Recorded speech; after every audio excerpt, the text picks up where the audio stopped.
Nahuli na ang suspect sa panggagahasa at pananakit sa isang bata sa Cainta, Rizal. Nagawa raw niya ang krimen dahil lulong siya sa droga. Kasama pa raw niya ang mga magulang ng bata sa shabu session. Bagay na itinanggi naman ng ama ng biktima. May report si June Veneracion. Matapos maipalabas sa 24 oras kahapon, nakatanggap ng tip ang mga barangay tanod ng barangay San Roque, Cubao, Quezon City, kung saan makikita ang suspect sa panggagahasa at pananakit umano sa 9 anyos na batang babaeng iniwan sa ilalim ng isang tulay sa Cainta, Rizal. Naabutan ng mga otoridad ang suspect na si Pipito Tagal na natutulog sa tricycle. Wala akong alam sa panggagahasa na yan. Pero nang aming makapanayam, umamin ang suspect sa kanyang nagawa dahil daw sa epekto ng shabu. Kilala ko po yung mga magulang ng bata.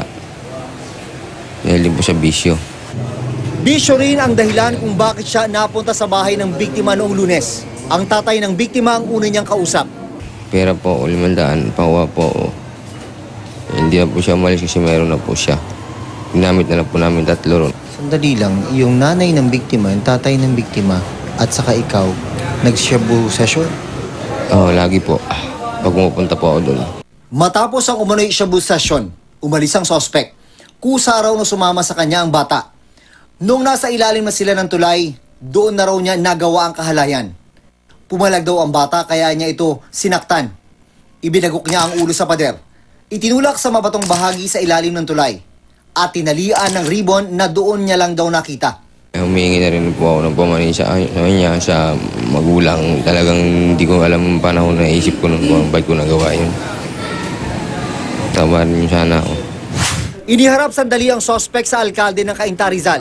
Paglabas ng opisina ng alkalde, muntik kuyugin ng taong bayan ng suspect, kaya mabilisang inilabas ng gusali.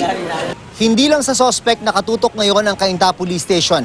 Pinag-aaralan din ng pulisya kung meron bang pananagutan ang mga magulang ng batang biktima. Kapabayaan ba o anong matatawag natin doon na yung magulang ang naging sanhi ng pagpasok ng suspect sa bahay nila. At nagtiwala yung bata dahil nakikita niya yung suspect na nakakasama ng magulang. Sa custodial facility ng Cainta Police, nagkaharap muli ang suspect at ang ama ng biktima. Bakit mo nagawa sa akin? Nablanko ka? Dahil po? Dahil? Bakit mo nagawa sa anak ko, Brett?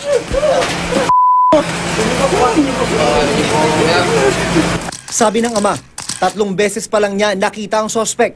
Nasa bahay raw nila ito noong Lunes dahil may pinabebentang nakaw na cellphone.